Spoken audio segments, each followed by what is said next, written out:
Hi, welcome to the Motion Picture Notion. I'm your host, Gabriel Burton. This is a follow-up video, actually, to the first video I did this season about Scary Stories, A Tribute to Terror. An awesome book. It was actually my first real official book review. Any other book reviews that I've done, like, relate directly to a movie on this channel. This is the first one that I've done that's, like, just a book review because it brought me back to my childhood, and I did give it a very, very thorough recommendation.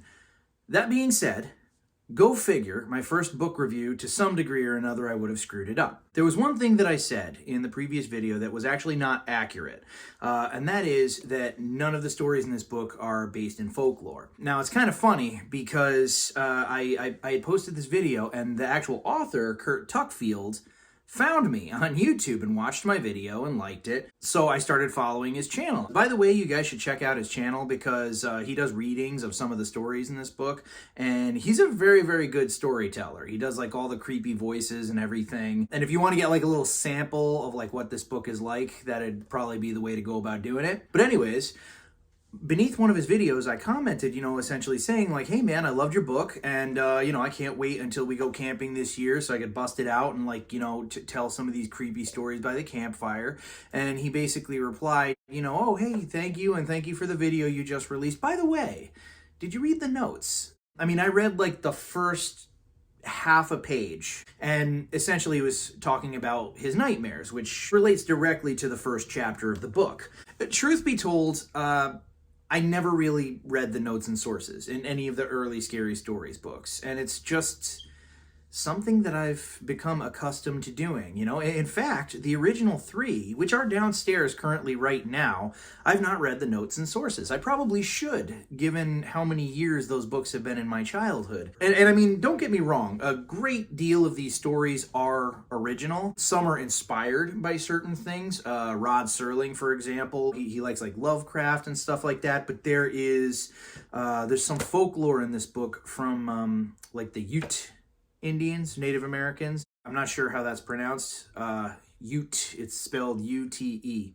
So some of the legends have come or were inspired from that Native American folklore. There was a particular story in this book called The Horde, which kind of messed with me a little bit, like as an adult, because it was like really dark and very kind of realistic. But I have a hoarder in the family, so it kind of hit home with me a little bit. I was like, shit, dude.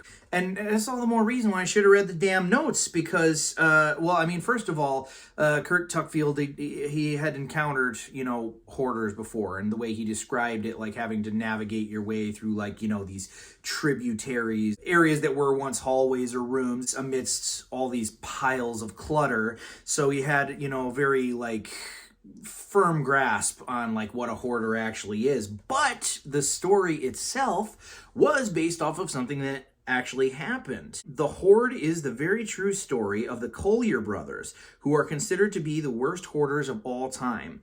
They died in the mid to late 40s as a result of said horde. I mean, like, I appreciated the story. It got under my skin, but I would have appreciated it 10 times more if I had read the notes. Having gone back and read it a second time, I actually enjoyed it a lot more. I think there was a little bit of apprehension, maybe. It's sort of like sacred territory, so maybe there was like some part of me that was like, hey guy, don't screw this up, But he didn't. He did an absolute amazing job. And Shane Hunt, the illustrator, also fantastic job. I mean, If this had Alvin Schwartz and Stephen Gamel on it, it could have been them, for God's sake. Like, the book is actually dedicated to both of them.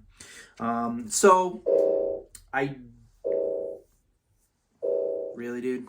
Do I just have to wait for this to be over now? I guess so. This is why it sucks having my wife's office in my studio area. Anyways, there was some apprehension, but reading it the second time around, I knew what to expect, and I was like, you know what? This is damn good. And it's also substantially longer than the first 3 books, so there's a lot of good material here. If you guys were fans of the original trilogy, I mean, this will be right up your alley. Can't recommend it highly enough. And I gotta tell you guys, I mean, 20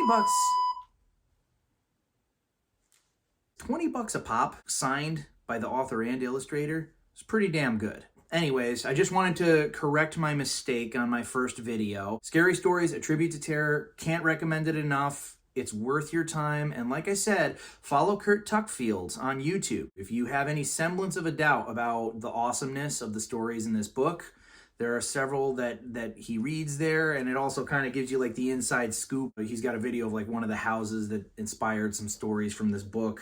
So definitely check out his channel, and definitely grab the book. I cannot give it a firm enough recommendation. All right, guys, that's all she wrote.